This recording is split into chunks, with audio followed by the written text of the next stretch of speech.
WhatsApp guys, welcome to JK SSB online tutorial. मैं हूं सतीश और आप देख रहे हैं जेके एसएसबी के top most important 200 MCQs from Jammu and Kashmir geography section. Alright, so start करने से पहले एक इंपॉर्टेंट अनाउंसमेंट आप सबके लिए। अब हमारी जो बुक जो हमने लॉन्च करी है, जिसे आप लोगों ने इतना प्यार दिया और जिसकी स्टॉक खत्म हो गई है, फाइनली अब फिर से स्टॉक आ गया है और हमने ये बुक जो है अब शॉप्स में भी प्रोवाइड कर दी है। लेकिन अभी सिर्फ जम्मू के शॉप्स में ही प्रोवाइड करी है, सिर्फ 2 ही शॉप्स में प्रोवाइड करी है।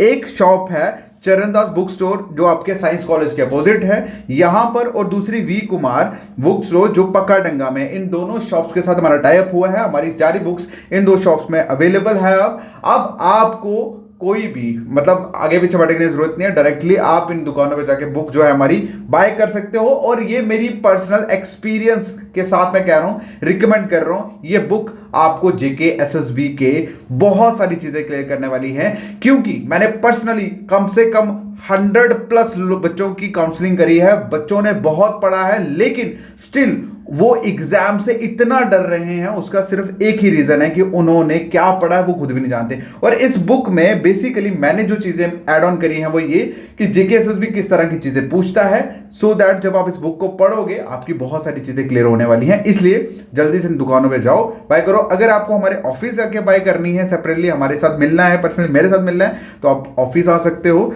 और उसका ऑफिस का एड्रेस लेने के लिए आप मुझे मैसेज करें। मेरे व्हाट्सएप नंबर 7006332724 पे। जैसे आप इसमें मैसेज करोगे आप बुक भी लेके जा सकते हो, साथ में गप भी मार सकते हो। ऑलराइट, चलिए थैंक यू सो मच। चलिए आप बढ़ते हैं आज के लेक्चर की तरफ। हमारा जो पहला लेक्चर है, आज का लेक्चर का जो हमारा पहला क्वेश्चन है दैट इज कि मानसबल जो है, ठीक है, मानसबल जो है वो किस चीज के लिए फेमस है। आप लोग देख सकते हैं यहाँ पे पिक्चर्स में। मैंने पिक्चर इसलिए लगाई है ताकि आप लोगों को साथ साथ आइडिया होता रहे, ठीक है। तो इसका जो आंसर है दैट इज लोटस। क्या आंसर है? लोटस। अब मानसबल लेक जो है वो किसके लिए जाना जाता है?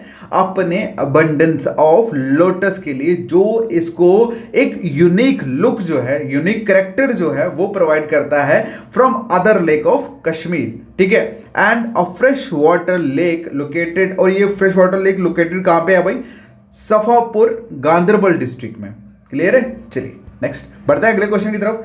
क्वेश्चन मोस्ट इंपॉर्टेंट है। अब सुनो कैसे। देखो, एक चीज मैं आपको बता दूं कि सभी लोगों को पूछोगे कि रबी क्रॉप जो है वो कब बोई जाती है, सबको पता होगा ये अक्टूबर नवंबर मतलब विंटर में बोई जाती है, स्प्रिंग में हार्वेस्ट होती है। बट आपको कभी भी इसका क्वेश्चन नहीं आएगा भाई। हाँ, अगर आप 8th 9th क्लास में हो तो आपको पूछा जा सकता है, लेकिन मैं 100% कह सकता हूं, जैसे मैंने अभी बोला कि उगाई कब जाती है, grown in the October November month मतलब विंटर में, तो हार्वेस्ट स्प्रिंग में होती है। लेकिन अगर कोई आपको ये पूछेगा कि भैया बताइए कौन सी फसल उगती है, तो वहां सभी लोगों की चुप्पी हो जाएगी, क्योंकि कभी भी किसी ने उस चीज के ऊपर ध्यान ही नहीं दिया। और जब भी कभी क्वेश्चन पूछा जाएगा तो इसी तरह का पूछा जाएगा, इस तरह से पूछा जाएगा कि रबी क्रॉप्स जो है कौन कौन सी है बताइए। अब 3-4 नाम आप लोगों के सामने है, कंफ्यूजन शुरू हो जाती है। लेकिन मैं आपको जी बता दूं, मोस्ट इंपॉर्टेंट क्वेश्चन हर बार एग्जाम में पूछा जाता है। इस चीज का ध्यान रखना, ठीक है। रबी क्रॉप, खरीफ क्रॉप, देखो आपको पता होना इंपॉर्टेंट है, कब बोई जाती है, कब काटी जाती है, लेकिन उसमें कौन कौन सी क्रॉप्स आती है ये भी बताना चाहिए। तो इसका जो आंसर है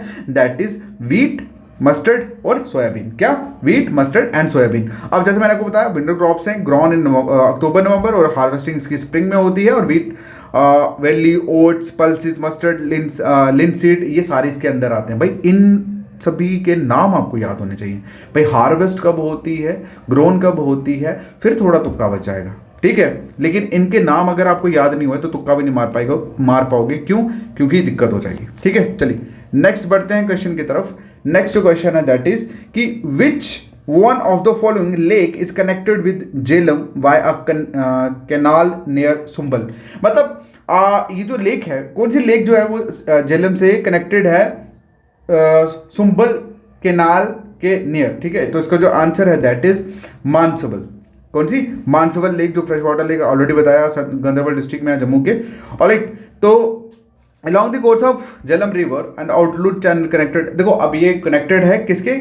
सुंबल कैनाल के नियर बाय, ठीक है। चलिए नेक्स्ट जो क्वेश्चन है, क्वेश्चन पूछा है कि इंदस वाटर ट्रीटी जो है वो कब हुई थी। इसका आंसर आप सभी को पता है। चलिए इसका आंसर जो है दैट इज 1960, बट इसके बीच में ज़्यादा पूछने की जरूरत नहीं है, it is enough for understanding. Alright, चलो अब जब लिख ही दिया तो बता ही देता हूँ, लेकिन इतना ज़्यादा इंपॉर्टेंट नहीं है। क्योंकि मैंने क्यों इसको बोला कि इंपॉर्टेंट नहीं है, क्योंकि इंडस वाटर ट्रीटी एक टाइम पे आप लोगों का टॉपिक हुआ करता था, सेपरेट टॉपिक हुआ करता था, लेकिन 2019 के बाद ये टॉपिक जो था वो उसको निकाल दिया गया। लेकिन फिर भी आप लोगों को पता होना चाहिए। देखो ये जो ट्रीटी थी ये साइन हुई थी बाई कराची में by field marshal Mohammad Ayub Khan थे उस टाइम पे, और प्रेसिडेंट थे उस टाइम पे पाकिस्तान के। और उसके साथ साथ पंडित जवाहरलाल नेहरू जो कि प्राइम मिनिस्टर थे हमारे, और उसके बाद मिस्टर वेफ इलिफ ऑफ द वर्ल्ड बैंक, इन्होंने 19 सितंबर 1960s में ये जो ट्रीटी वो करवाई थी, ठीक है। और ये इफेक्ट में कब आई थी? 1 अप्रैल 1960s में। ओके, मैं फिर कह रहा हूँ छोड़ो इसको, सिर्फ इतना बता होना चाहिए 1960s में हुई थी। चलो नेक्स्ट जो क्वेश्चन है दैट इज हिल ऑफ हरी पर्वत हैज़ द श्राइन ऑफ, मतलब जो हरी पर्वत की जो हिल है वो किस चीज़ की श्राइन है, किन की श्राइन है? दैट इज ख्वाजा मखदूम साहिब की। किनकी? ख्वाजा मखदूम साहिब की। चलिए नेक्स्ट जो क्वेश्चन है that is which of the following river is called as बितासा इन संस्कृत। भाई मोस्ट इंपॉर्टेंट क्वेश्चन है, कई बार एग्जाम में पूछा गया, अभी रिसेंटली कांस्टेबल एग्जाम में भी पूछा गया था, कौन सी रिवर को बितासा बोला जाता है संस्कृत लैंग्वेज में? इसका जो आंसर है दैट इज झेलम। क्या आंसर है? झेलम। और मैक्सिमम आई थिंक पता भी होगा बच्चों को इसका आंसर। ओके, बितासा जो है वो संस्कृत में बोला जाता है झेलम को, और वहीं पे हाइडपस जो है that is in Greek language में इनको बोला जाता है। दोनों नाम इंपॉर्टेंट है भाई, याद रखना, ये दोनों नाम जो है झेलम के हैं। और ये झेलम रिवर जो है ये मेन ट्रिब्यूटरी है चेनाब रिवर की, it's a main tributary of Chenab river. उसकी जो लेंथ की बात करें दैट इज 725 किलोमीटर। कितनी लेंथ है? 725 किलोमीटर। और ये जो झेलम रिवर है ये एक कश्मीर की लाइफ लाइन इसको कंसीडर किया जाता है। क्या कंसीडर किया जाता है? Life line of Kashmir. ठीक है, चलिए नेक्स्ट क्वेश्चन की तरफ मूव ऑन करते हैं। ये भी मोस्ट इंपॉर्टेंट क्वेश्चन है, बट इसमें पूछा गया है कि विच of the following is an ancient name of river Chenab. River Chenab का एंशिएंट नेम क्या है, कौन सा है? तो इसका जो आंसर है दैट इज अश्किनी। क्या आंसर है? अश्किनी। ओके, तो चेनाब, अच्छा ये जो नाम है अश्किनी ये किसमें मेंशन्ड है? किसमें है? ऋग्वेदा में। ओके, जिसका मतलब होता है क्या? Dark coloured water.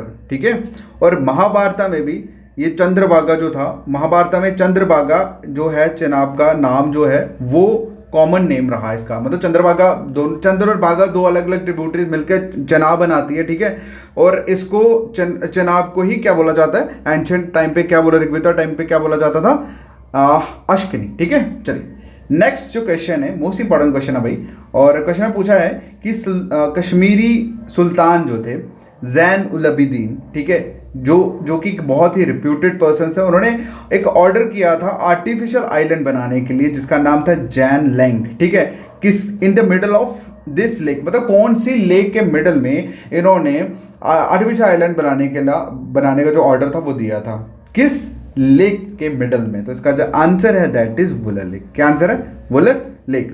ऑलराइट, अच्छा इन्होंने आर्टिफिशियल आइलैंड के साथ साथ फर्स्ट वुडन ब्रिज जो था वो भी बनाया था। उसका नाम अगर आपको पता है तो आप लोग कमेंट बॉक्स में कभी हिट करोगे। ठीक है, चलिए नेक्स्ट जो क्वेश्चन है that is which lake is also known as Harmukh Ganga.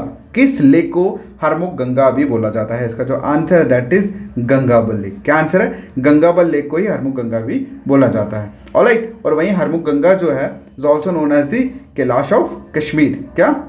Kailash of Kashmir. Next जो क्वेश्चन है that is highest mountain peak in India. क्या? Highest mountain peak in India. तो इसका जो आंसर है दैट इज K2 गॉड्सविन ऑस्टिन। ठीक है, अब माउंट K2 जो है दैट इज इसकी जो हाइट की अगर हम बात करें दैट इज 8611 मीटर, मतलब 8611 मीटर है। लोकेटेड है जम्मू कश्मीर में, जिसे गॉडविन ऑस्टिन भी कहा जाता है, और ये हाईएस्ट पीक है कश्मीर जो इंडिया की। ठीक है, लोकेटेड कहाँ पे है ये? POK, मतलब POK में है। ऑलराइट, और K2 जो है that is the world second largest mountain भी है। Alright, thank you so much, मिलते हैं नेक्स्ट वीडियो में। Take care, bye.